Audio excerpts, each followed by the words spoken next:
Yang juga jadi sorotan di Sapa Indonesia Malam, Saudara, mantan Menteri Agama Yakut Khalil Qomas didakwa merugikan keuangan negara sebesar 622 miliar rupiah dalam kasus dugaan korupsi kuota haji tambahan tahun 2023-2024. Kerong tunggu dulu apa langsung?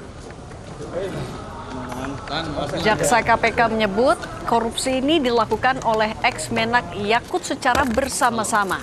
Pengisian kuota haji khusus tambahan yang dilakukan Yakut bertentangan dengan ketentuan hukum yang berlaku dengan tujuan untuk mengakomodir permintaan dari Asosiasi Penyelenggara Ibadah Haji Khusus.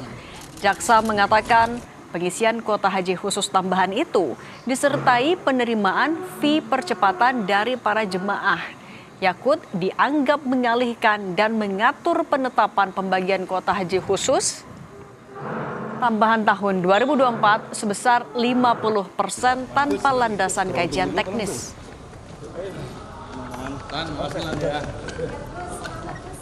Bahwa surat keputusan Menteri Agama Republik Indonesia nomor 1156 tahun 2023 tentang kuota haji tambahan tahun 1445 Hijriah 2024 Masehi tertanggal 21 Desember 2023 seolah-olah telah ditetapkan pada tanggal tersebut. Padahal sejatinya baru ditandatangani pada tanggal 9 Januari 2024 atau backdate.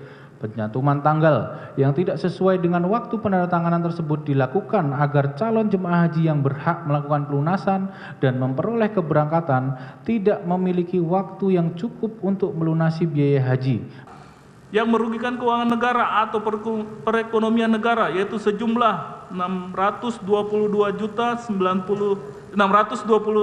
miliar 90 juta 207.166 rupiah dan 41 sen atau setidak-tidaknya sekitar jumlah itu sebagaimana laporan hasil pemeriksaan investigatif Badan Pemeriksa Keuangan Republik Indonesia BPK-RI dalam rangka penghitungan kerugian negara atas kuota haji Indonesia dalam penyelenggaraan ibadah haji tahun 2023 sampai dengan tahun 2024 pada Kementerian Agama Republik Indonesia. Tim Penasihat Hukum ex-Menak Yakut menilai banyak fakta hukum yang ditutupi serta dipaksakan dalam surat dakwaan.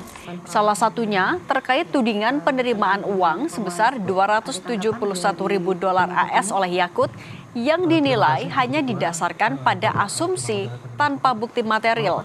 Tindakan pungutan uang percepatan dan pemberangkatan jemaah tanpa waktu tunggu sepenuhnya dilakukan oleh pihak serta tenaga operasional sistem informasi dan komputerisasi haji terpadu.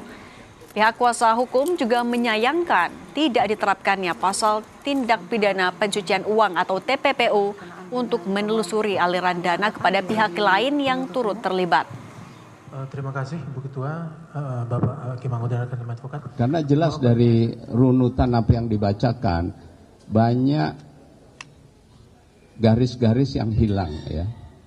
Banyak fakta-fakta yang ditutupi kemudian dipaksakan untuk disambungkan.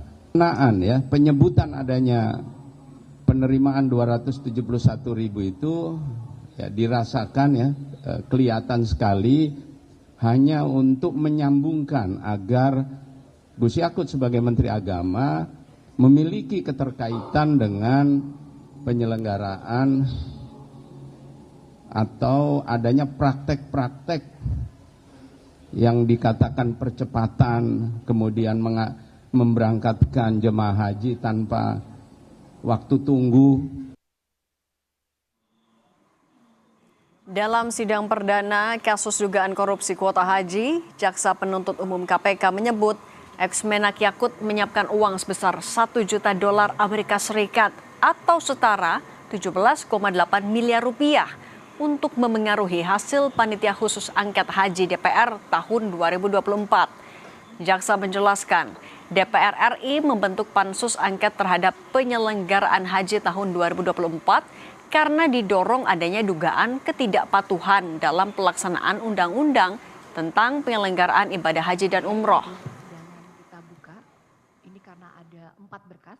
Kami tanyakan. Rapat tersebut membahas tentang jawaban-jawaban yang akan dirumuskan terkait perkiraan pertanyaan-pertanyaan dari panitia khusus angket DPR RI nantinya, termasuk merumuskan alasan-alasan dilakukannya pembagian kuota tambahan 20.000 menjadi 50% untuk haji reguler dan 50% untuk haji khusus. Bahwa selain melaksanakan rapat sebagaimana di atas, terdakwa Yakut Khalil Qomas menyiapkan uang sejumlah $1 juta Amerika melalui Isfah Abidal Aziz alias Gus Alek dan Muhammad Nuruz Zaman selaku staf khusus terdakwa Yakut Khalil Qomas dengan tujuan untuk mempengaruhi hasil pansus angket haji tahun 2024. Usai pembacaan dakwaan di Pengadilan Tindak Pidana Korupsi Jakarta Pusat, ex-Menak Yakut membantah seluruh dakwaan jaksa penuntut umum termasuk menerima aliran dana. Sampaikan saya tidak pernah menerima satu rupiah pun dari proses ini. Jadi yang menerima tadi sudah disebut siapa, dan ada yang disebutkan aliran ke saya dan itu adalah asumsi. Dan saya tidak pernah menerima uang.